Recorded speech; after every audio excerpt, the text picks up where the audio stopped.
I would like to know your worst DUI story that you can remember as a DUI officer.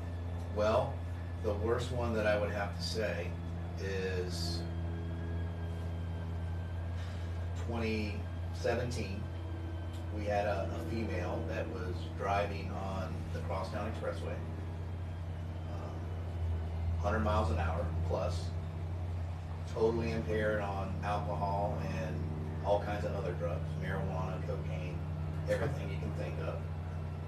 And she basically rear-ended a vehicle that had a mom, dad, and a daughter. I think the daughter was 8 years old.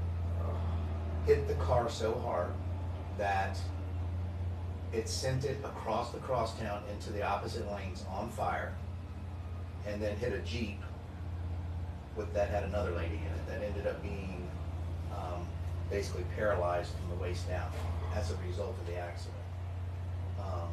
She tried to leave. Somebody, a bystander, followed her, got on the line with 911. We ended up catching her probably. See, this was like probably Willow, crosstown at Willow, and we caught her at just past the downtown area because her car wouldn't go anymore. Yeah, an impact like that. So the guy kept her there until we got there, and then basically took her into custody. And we had to take her to the hospital. Don't remember I don't think she was injured, but I think we were taking her to the hospital to get blood drawn. So, and I wasn't a part of that part on the scene. I come afterwards. So the original on-scene officers take care of all that.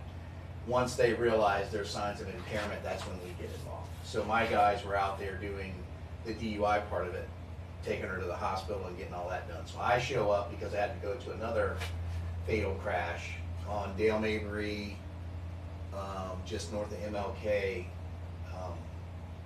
by the Poppin Sons, I think it is. Yeah, okay. I went to another fatality there because as a DUI sergeant, you have to go to all of these fatal crashes. And then once we get the scene secured, then I call hit and run and they come out and do their investigation. So my guys didn't have a blood draw kit, so I had to go down to the hospital.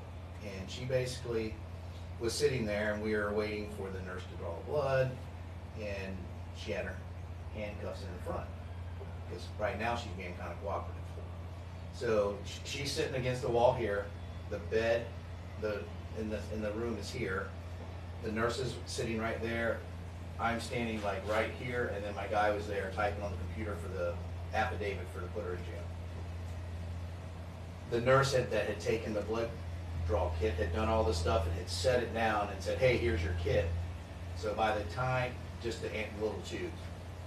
So because we have a whole chain of custody thing that we have to do from those. We have to do it, put it in, seal it, you put it in the box, and then you put that into evidence. So we both turn around and we're looking at the bed and we're like, "Hey, didn't you say you put the blood right here?" She's like, "Yeah, it was right there." So I immediately look at her and she's like, "I don't have it, I don't have it." So I give her kind of the benefit of the doubt. I tell the nurse, "Hey, could have somebody walked in and maybe," she's like, "No, I wouldn't think so, but somebody did come in the door. I will go check and see." So obviously I tell her, I said, "I'm sure the nurse didn't take this. You've got more cause and reason to take it.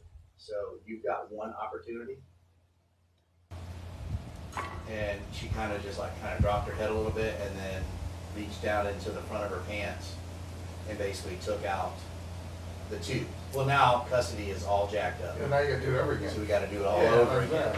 So now I put her hands behind her back, and and the nurse is like, "Hey, and I said, "Nuh-uh, we're not giving her any conveniences.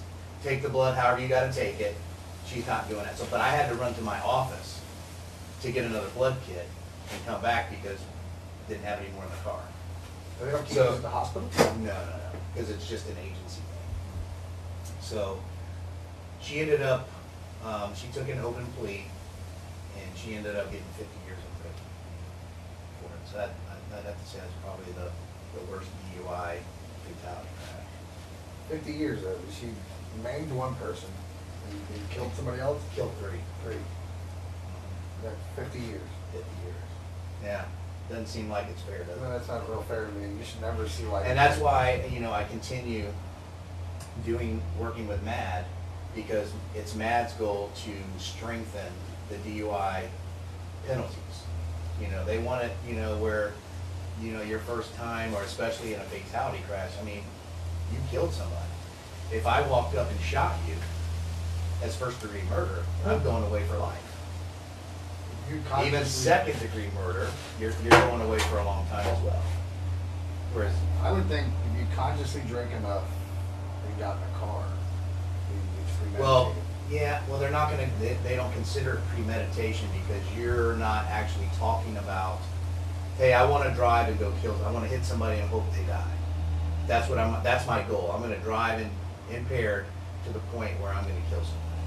So that's why they call it, like, they would call it, usually it's DUI manslaughter, because your intention wasn't to kill somebody.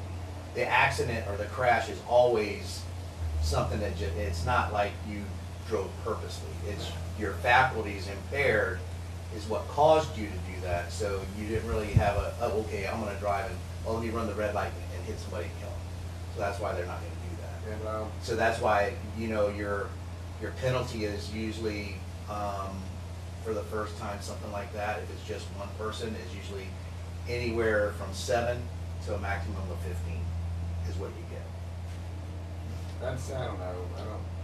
I don't think it's I don't think you should correct get a either. second chance. You killed 3 people and paralyzed another human being. You consciously went out knowing you didn't have a ride home. Mm-hmm. You got in your car with nobody else with you. You got no DD, designated driver, And Ubers and Lyft and all that were already established.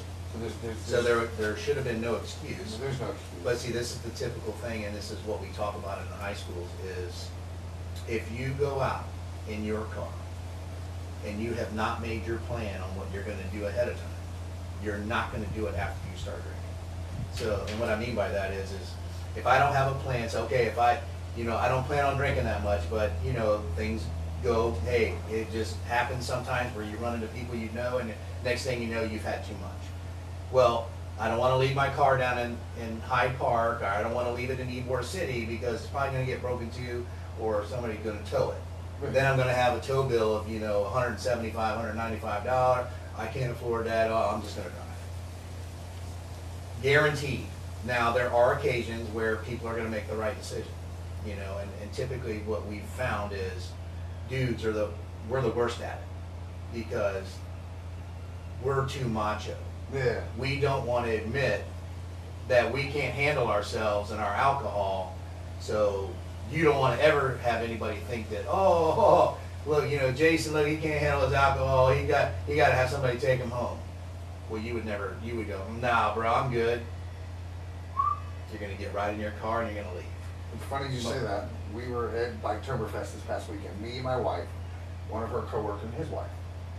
And everybody wants to drink. Well, I held a Class A license for many years. Yeah, so there is no alcohol. Every ounce of alcohol in your system is an automatic DUI. It does not matter. So one drink for me at that time, in personal vehicle or commercial vehicle, was a DUI.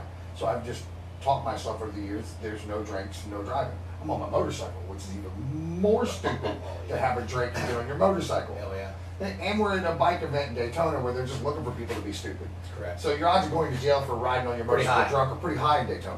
Mm-hmm. Because they're just pulling people over for pipes or whatever. I don't